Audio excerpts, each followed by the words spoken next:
uma besteira dessa, rapaz, todo mundo, um monte de gente ainda vem me perguntar: pastor, o senhor vai falar sobre um novo chip que vão botar na mão?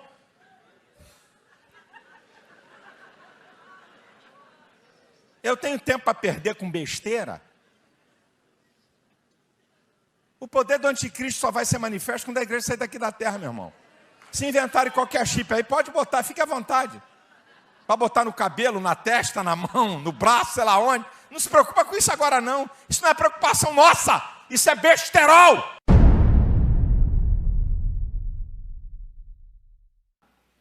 Foi lhe dado também que pelejasse contra os santos e os vencesse. Deu-se-lhe ainda autoridade sobre cada tribo, povo, língua e nação. Então, o governo do anticristo vai ser universal. E nesse governo universal, ele vai atacar a igreja, ele vai perseguir a igreja. Então, nota de rodapé aqui. Eu não quero entrar no aspecto polêmico das correntes escatológicas, mas há uma corrente escatológica muito comum no Brasil, e eu um dia, lá no passado, já pensei dessa forma também. Hoje, graças a Deus, acho que a posição que entendo ser a mais consistente não é essa, é de que a igreja não vai passar por esse momento. A igreja vai ser arrebatada secretamente, e quando o anticristo chegar, nós não estamos mais aqui para ver e para contar a história, então eu não vou enfrentar esse negócio não. Mas não tem base bíblica isso não. Não tem base bíblica não. A igreja vai estar aqui sim. A igreja vai passar pela grande tribulação, sim. A igreja sempre foi uma igreja de mártires, sim. Os santos aqui são os santos, é a igreja. Não temos outro povo, é a igreja. É a igreja.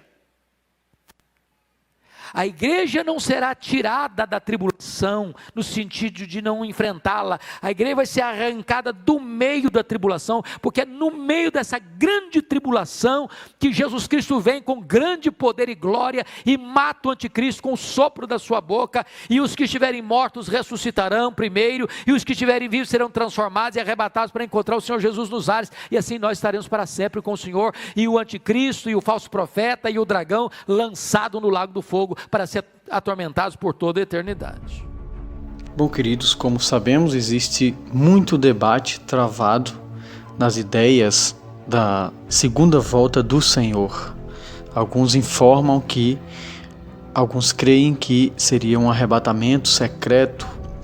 Cristo voltaria no momento em que ninguém esperasse, pode ser hoje, amanhã ou depois da manhã, e seria de uma forma invisível, onde estariam alguns reunidos, desapareceriam crianças e os salvos da terra, e ficaria o desespero na terra.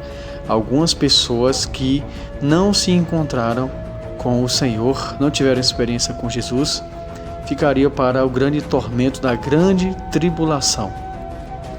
Mas do outro lado existe um outro pensamento, pelo qual acredita que a igreja vai passar pela grande tribulação. Nenhuma criança será poupada e nenhum salvo será poupado, mas que todos irão passar pela grande tribulação. Então vamos analisar alguns versículos, ver se, de acordo com a Bíblia, se a experiência da volta do Senhor Jesus, se o retorno glorioso de Cristo, se será visível ou invisível de acordo com o que está escrito na Palavra de Deus. 1 Tessalonicenses 4, do 15 ao 17. Ora, ainda vos declaramos por palavra do Senhor, isto, nós, os vivos, os que ficamos até a vinda do Senhor, de modo algum precederemos os que dormem. Porquanto o Senhor mesmo, dada a palavra da ordem, ouvida a voz do arcanjo e ressoada a trombeta de Deus, descerá dos céus, e os mortos em Cristo ressuscitarão primeiro. Depois nós, os vivos, os que ficarmos, seremos arrebatados juntamente com eles, entre as nuvens, para o encontro do Senhor nos ares, e assim estaremos com o Senhor para todo sempre. O texto vai nos falar de som, ouvido a voz do arcanjo, ressoar de trombeta de Deus, ou seja, vai falar de ruído, vai falar de muito barulho, e também da aparição do Senhor Jesus nos ares. Portanto, segundo esse texto, a volta do Senhor Jesus será audível e visível a todos. O próximo texto será 2 Tessalonicenses capítulo 2. Irmãos, no que diz a respeito à vinda de nosso Senhor Jesus Cristo e a nossa reunião com Ele, nós vos exortamos a que não vos movais da vossa mente com facilidade, nem vos perturbeis, quer por espírito, quer por palavra, quer por epístola, como se já procedesse de nós, supondo que tenha chegado o dia do Senhor. Ninguém de maneira alguma vos engane, porque isto não acontecerá, sem que primeiro venha a apostasia e seja revelado o homem da iniquidade, o filho da perdição, o qual se opõe e se levanta contra tudo que se chama Deus ou é objeto de culto, a ponto de assentar-se no santuário de Deus, ostentando-se como se fosse o próprio Deus. Você lembra do texto anterior, onde Paulo fala sobre o encontro da igreja com o Senhor nos ares e a reunião com Ele? Pois bem, Paulo agora vai esclarecer, porque os tessalônicos ficaram muito ansiosos com a primeira carta. Presta atenção no verso 3. Ninguém de nenhum modo vos engane, porque isto não acontecerá sem que primeiro venha a apostasia e seja revelado o homem da iniquidade, o filho da perdição, o qual vai se opor contra tudo que se chama Deus. Ou seja, a igreja já vai estar passando pela grande tribulação, pela manifestação do anticristo, e ele já tem se declarado, se revelado contra tudo que se chama Deus, ou seja, contra a igreja do Senhor Jesus, a noiva do Cordeiro. Continuidade, 2 Tessalonicenses 2:6. E agora sabeis o que o detém, para que seja revelado somente em ocasião própria. Com efeito, o mistério da iniquidade já opera e aguarda somente que seja afastado aquele que agora o detém. Eu li a continuidade do texto porque existe um grupo que defende que o Espírito Santo é o mistério que detém o anticristo. E quando o Espírito Santo for tirado da terra com a igreja, o anticristo se revelará. Portanto, esse mesmo grupo defende que haverá salvação sem o Espírito Santo, como se fosse pelas obras, pelo martírio. Portanto, isso não tem nada a ver com a palavra de Deus. A salvação é obra do Espírito Santo, e se o homem com o Espírito Santo hoje, ele não vence, ele não prevalece, quanto mais na grande tribulação sem o Espírito Santo. O próximo texto será o de Mateus 24, do 29 ao 33.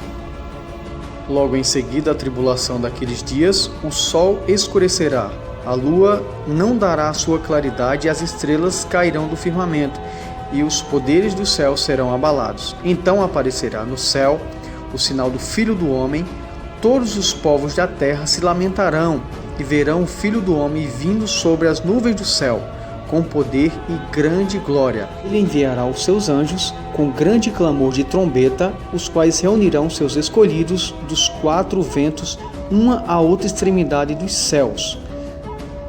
Então, mais uma vez, é dito que veremos o sinal nos céus.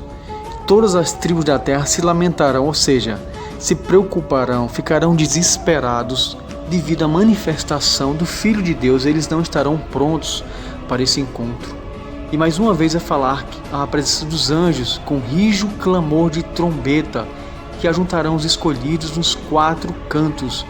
Ou seja, não é algo invisível, é algo notório a todos, onde haverá grande temor, grande perturbação de todas as nações. Então mais um texto afirmando aí claramente que será visível e audível o retorno do Senhor. O próximo texto será Atos dos Apóstolos, capítulo 1, versículos do 9 ao 11. Ditas essas palavras, foi Jesus elevado às alturas à vista deles, e uma nuvem o cobriu dos seus olhos. E estando eles com os olhos fitos no céu, enquanto Jesus subia, eis que dois varões vestidos de branco se puseram ao lado deles, e lhes disseram: Varões galileus, por que estáis olhando para as alturas? Esse Jesus, que dentre vós foi assunto aos céus, virá do mesmo modo como vistes subir. Eis aí mais um texto muito claro, onde a ascensão de Jesus foi visível. Os discípulos foram acompanhados de dois varões de branco, os quais disseram que eles viriam o Filho do Homem retornando da mesma forma que o viram subir entre as nuvens dos céus. Em Apocalipse 1:7 vai reforçar a mesma ideia e claramente o texto vai tratar desse mesmo raciocínio, desse mesmo assunto. Eis que vem com as nuvens, e todo olho verá, até quantos o transpassaram, e todas as tribos da terra se lamentarão sobre ele. Certamente. Amém. Eu sou o Alfa e o Ômega, diz o Senhor, Deus, aquele que é e que era, que há de vir, o Todo-Poderoso. O texto que iremos ver agora nos fala do anticristo perseguindo a igreja na grande tribulação. Ele vai matar os santos. Todos que se levantarem contra ele, ele vai vencer. Não vencer espiritualmente, vencendo na fé, não é isso. Vai vencer todo o levantamento, toda a filosofia, qualquer força que se levantar contra ele, ele vai vencer, porque foi dado a ele o poder, e é assim que Deus o quis. Sendo assim, a igreja estará presente na grande tribulação e sofrerá perseguição. Até afinal, não existe outro povo santo na Bíblia a não ser os servos do Senhor, os servos do Cordeiro de Deus. E abriu a boca em blasfêmias contra Deus para lhe difamar o nome e difamar o tabernáculo, a saber, os que habitam no céu. Foi-lhe dado também que pelejasse contra os santos e os vencesses. Deu-lhes ainda autoridade sobre cada tribo, povo, língua e nação. Apocalipse capítulo 13, versículos 6 e 7. O próximo texto que iremos ler agora, ele é muito mal interpretado. Ele é tido como a volta do Senhor. Portanto, está falando de um outro evento, que é num piscar de olhos, um abrir e fechar de olhos. Será a nossa transformação, no momento em que os mortos ressuscitam e adquirem do Senhor um corpo incorruptível, e o nosso também irá se revestir da incorruptibilidade. Conferimos o versículo. Eis que vos digo um mistério, nem todos dormiremos, mas transformados seremos todos, no momento, num abrir e fechar de olhos, ao ressoar da última trombeta, a trombeta soará, os mortos ressuscitarão incorruptíveis e nós seremos transformados. 1 Coríntios 15, 51 e 52. Então, o que acontecerá no abrir e fechar de olhos? A transformação e a ressurreição. Vamos para mais um texto que é bastante utilizado aos que creem na doutrina do arrebatamento secreto. Também ele é bastante utilizado nos filmes de Hollywood, os filmes Deixados para Trás, por exemplo, onde um grupo de pessoas que eram verdadeiros praticantes da palavra de Deus, servos do Senhor, são arrebatados para não sofrer os danos da grande tribulação. Será que esse texto está dizendo isso? Vamos analisar. O texto é Mateus 24, 40 a 44. Então, 2 estarão no campo, um será tomado e deixado outro. 2 estarão trabalhando no moinho, uma será tomada e deixada a outra. Portanto, vigiai, porque não sabeis em que dia vem o vosso Senhor. Perceba, querido, que o texto nada fala sobre vida pós-arrebatamento. Não fala em continuidade de vida, que algumas pessoas ficariam procurando seus parentes, seus amigos, seus filhos, nada disso. Fala somente da vinda do Senhor, que no momento que ele vier, ele irá separar o joio do trigo. Ele irá puxar para ele, arrebatar para ele os que são dele. Os que não são, permanecerão embaixo na terra e vão ser julgados naquele momento. Diz a palavra do Senhor que ele separará como a ovelha dos bodes, como o trigo do joio naquele dia. Existe também o texto de Mateus 24, 27, que também é bastante utilizado pelos que acreditam no arrebatamento secreto. Eles falam que o arrebatamento seria a velocidade de um raio, como um piscar de olhos. Portanto, não é isso que a Bíblia está falando. Ela está falando da extensão de um raio, pelo qual ele atinge desde o Oriente até o Ocidente em sua expansão. Observa um raio à noite e você vai saber o que a Bíblia está falando.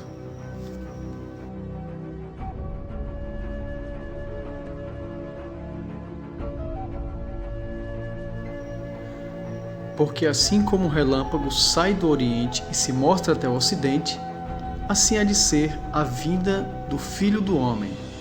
Mateus 24, 27. Então, o que acabamos de comentar é que esse texto está se referindo à visibilidade que se expande do Oriente e se mostra até o Ocidente. Assim vai ser visto o sinal do Filho do Homem em toda a terra, em todo o céu. Então, queridos, para concluirmos esse estudo, o arrebatamento secreto é uma doutrina insustentável pela palavra de Deus. Ela é nova, só tem 300 anos. E ela tenta provar que Jesus pode vir a qualquer dia, a qualquer hora, a qualquer momento. Portanto, a Bíblia não mostra dessa forma. Existem as profecias a se cumprir e a volta do Senhor ela é totalmente gloriosa. Visivelmente existem anjos, existe a glória do Senhor, existe barulho de trombeta e o sinal do Senhor visto do Oriente ao Ocidente. Como já foi falado aqui, a expansão de um raio, a forma que ele atinge rasgando de um céu ao outro.